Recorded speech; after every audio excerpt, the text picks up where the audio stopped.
Welp, I was afraid of making this video, what with the sort of pain I went through to get to this point. But someone has to talk about this thing. Ladies and gentlemen, this is the Big Swig Roller. Soda Drinker Pro.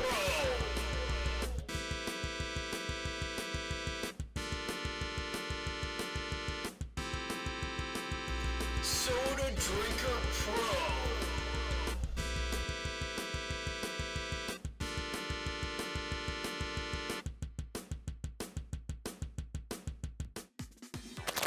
The Big Swig Roller is a roller type weapon. The main appeal of this weapon type is the ability to roll on the ground, hence the name. Pressing ZR will simply flick the weapon horizontally. This not only covers a small area, but can deal massive damage to anyone in close proximity. Although, the range to deal this type of damage is very small. You have to get pretty close up to effectively hit someone with a full 150 damage flick. If you jump and then press ZR, you'll do a vertical flick. This one has a bit more reach compared to the standard flick, but takes longer to pull off. These various flicks work for both attacking enemies, as well as covering surfaces such as walls. Although, there is another way for the roller to cover turf effectively. Holding ZR after either flick will hold the roller out, allowing you to roll on the ground as you move. For many rollers, hitting an opponent in this state is considered a one-hit splat, so it's very much possible to steamroll enemies who don't see it coming. This does leave you wide open though, and most enemies can simply avoid it in many ways, which is why you don't see too many experienced rollers using this trick all the time. Instead, you'll often find rollers who go with an ambush sort of playstyle, primarily using stealth and sharking to get close to enemies before splatting them with a single flick. This is where the Big Swig Roller comes into play. Rolling this weapon on the ground produces an extremely wide trail of ink. The width of this trail almost rivals that of the Dynamo Roller, which is saying something given how slow that weapon is while rolling. Not only is it wide, and you can run pretty fast with it, but the ink efficiency while rolling is off the charts. You can roll it around the map for upwards of 30 seconds without hassle, all without any ink save remaining to speak of. This makes it a fun roller that actively encourages the mechanic the weapon was originally designed for. There are even some unique changes made to each of the flicks for the Big Swig Roller. The horizontal flicks cover a wide area of turf, even more so than the Dynamo Roller, while the vertical flicks reach extremely far, almost similar to the Flingza Roller. So it has a bit of utility when it comes to covering turf, whether that be through rolling it on the ground or flicking it about. In fact, I was able to earn about 1100 points of turf at one point with a mixture of flicks and rolling alone, which definitely shows this is an amazing weapon when it comes to covering turf. However, despite all of these cool additions, they had to ruin most of it in one simple way, that being damage. The Big Swig Roller deals 30 damage minimum off a horizontal flick, which doesn't sound too bad at first, especially when looking at other options such as a splat roller or carbon roller. However, the maximum damage you can deal is only 70. This is a far cry from the carbon roller's 100, or even the splat roller's 150. This maximum damage, by the way, is if you're close to the enemy and are aiming directly at them. This means at best you need 2 horizontal flicks, and at worst, 4 horizontal flicks, as opposed to other rollers which just need 1 or 2.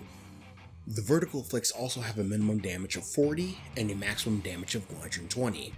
That 120, by the way, is if you're close enough to be breathing down the enemy's neck, which can be rather annoying as the vertical flick has a very narrow hitbox and a small delay, so actually landing these attacks on enemies, whether near or far, can be tricky. Oh well, at least the rolling aspect is still an option. Steamrolling through enemies, while risky, should be very much possible. Well, you see, the damage for it has also been nerfed. Hitting an enemy with a roller only deals 70 damage, just like the horizontal flick. So in order to splat someone instantly while rolling, you either need to flick beforehand or know that the enemy is already weakened.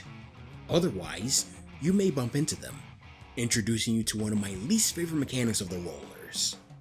This is what I like to call roller bump recovery. When you hit an opponent or object that survives the roller crush, you're bounced back. During this bounce back state, you're in a recovery period where you can't do anything. This means if you bump into an enemy by accident that you don't splat, they can either turn around and hit you or simply swim away. The carbon roller is one such weapon that deals with this quite a bit, seeing as the maximum damage you can deal with a roller crush is about 70, which is why the carbon roller will usually flick while close up to an enemy instead, or potentially use the carbon deco's burst bombs to combo with the roller crush attempt. The Big Swig Roller, on the other hand, is far too weak to really capitalize on both close range flicks and even the roller crush attempts. To make matters worse, flicking right behind an enemy while also hitting them with the roller crush is finicky. Sometimes the roller bump recovery will go off even if the roller damage doesn't connect. This means if you do the flick and crush combo too far away, the enemy may escape or retaliate. Do it too close and you may get sent into the bump recovery if you didn't mean to, making the only effective way to instantly splat enemies being a close range vertical flick, which as a reminder can be difficult to land on all kinds of targets. As you can see, this is already a troubling bit of news for the weapon. However, what if I told you things get much worse when it comes to the weapon's kit? I think it's about time we moved on to the sub-weapon of the Big Swig Roller. The Splash Wall is a sub-weapon. Throw it, and it'll produce a small shield that blocks incoming damage. The end. No, but seriously, the Splash Wall is kind of a bad sub for the Big Swig Roller. Splash Wall normally helps weapons that are quite powerful, but are plagued with things such as a slow fire rate. Weapons like the 52 Gal, Gloogadoolies, and even the Squeezer. For the Big Swig Roller, it is far too weak to properly capitalize on the Splash Wall, not to mention far too short range for that matter. My guess for why Splash Wall was chosen is to pair nicely with the vertical flicks it can pull off, since you can poke enemies from afar by utilizing them. However, I personally feel this was a terrible decision. As a quick reminder, the minimum damage for a vertical flick is 40, so you need to land 3 of these narrow flicks in rapid succession before the shield runs out, which I don't need to tell you is rather slow for a weapon like this. Even if you are able to aim those 3 vertical flicks, many things can go wrong with the shield itself. The enemy can swing around it.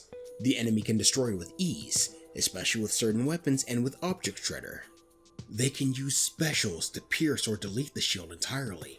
Some can even attack directly over the shield, such as with sloshers or other well-aimed attacks.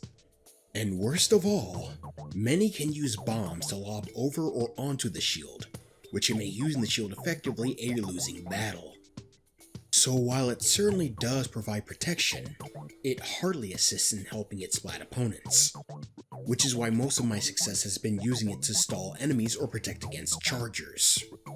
I'm not saying that Splash Wall can't work on a roller. The Flingser Roller used to have a Splash Wall back in Splatoon 2.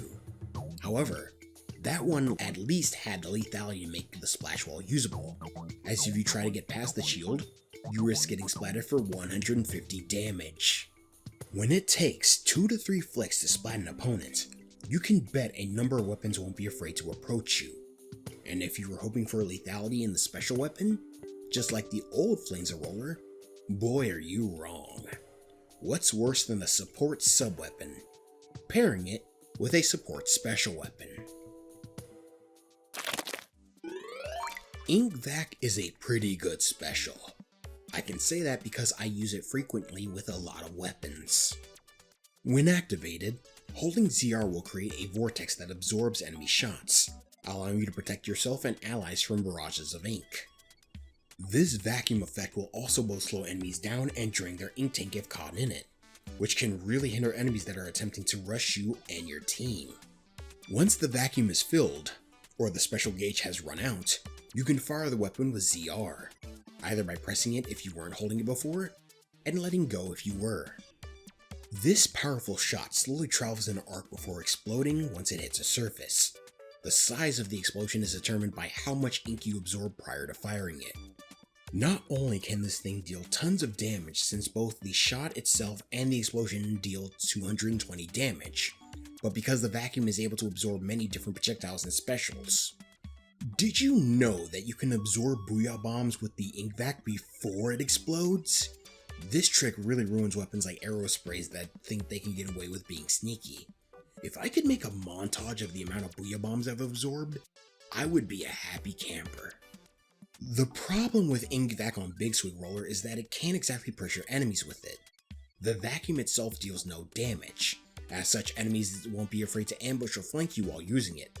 And even if you survive long enough to take the shot, you need to hit the enemy 2 to 4 times as per usual. Only this time, you don't have the element of surprise.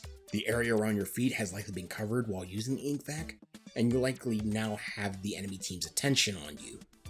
The only effective way to get the most out of ink vac is to use it in conjunction with your team, which should be easy since this is one of the more mobile weapons that has ink vac.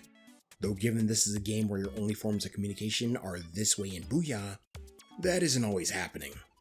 Also, do I have to mention the fact that ink vac doesn't protect against physical attacks?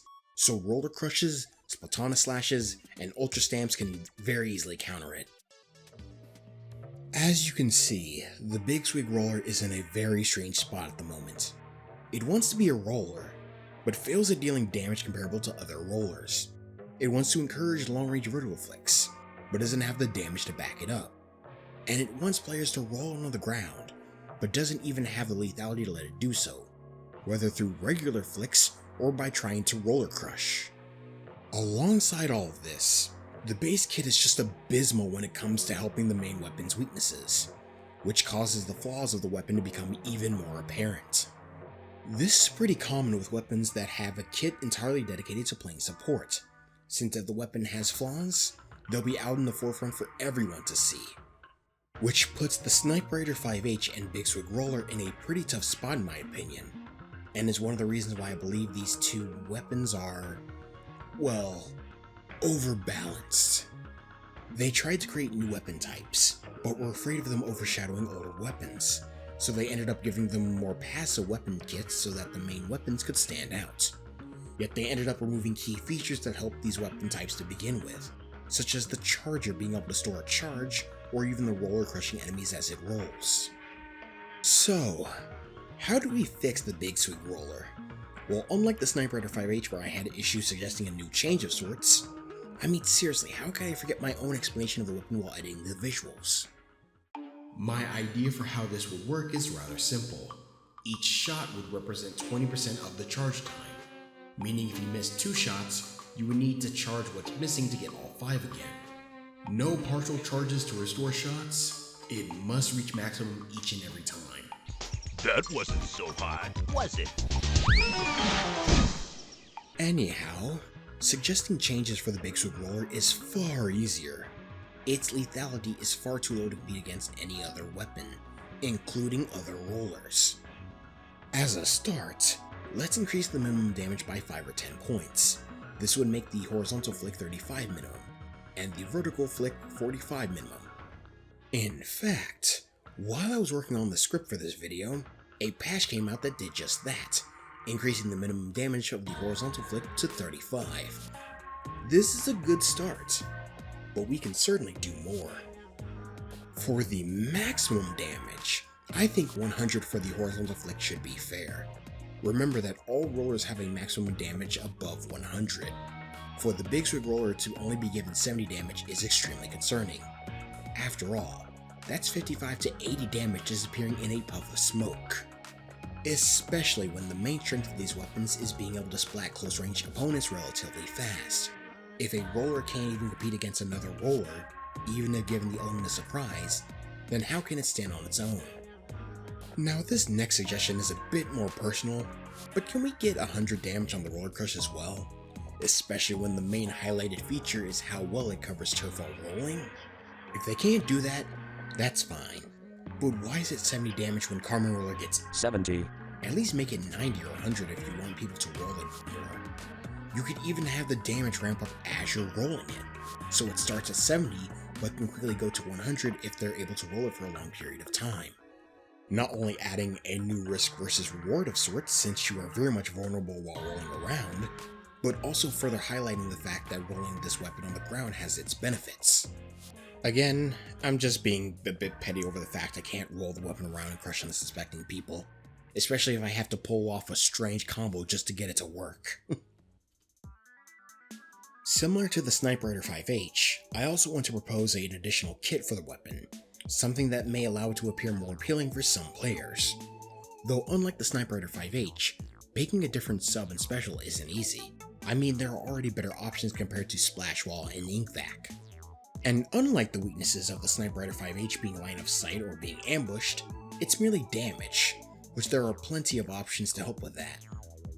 But, since I need to choose one of each, why don't we go with Fizzy Bomb for the sub weapon and Booyah Bomb for the special weapon. Fizzy Bomb is already a pretty handy sub weapon that can deal 35 to 50 damage per explosion, which can make it work pretty well in conjunction with the various flicks. A well-aimed Fizzy Bomb can really throw a wrench into an enemy's escape, or pressure chargers and other long-range weapons off of certain platforms. And like with the Sniper Rider 5H kit suggestion, it's another case of a sub that fits the weapon's motif, which is always a bonus. As for Booyah Bomb, the weapon itself can cover turf rather effectively in order to charge the special, and can then use the Booyah Bomb to pressure both short and long range weapons. Sure, this kit would effectively make this the Splat Zone king, and potentially could be compared to the Sloshing Machine, but I think it's a pretty good suggestion in my personal opinion. Now some of you might be wondering why not Tacticooler, especially if the goal is a support roller with a soda motif.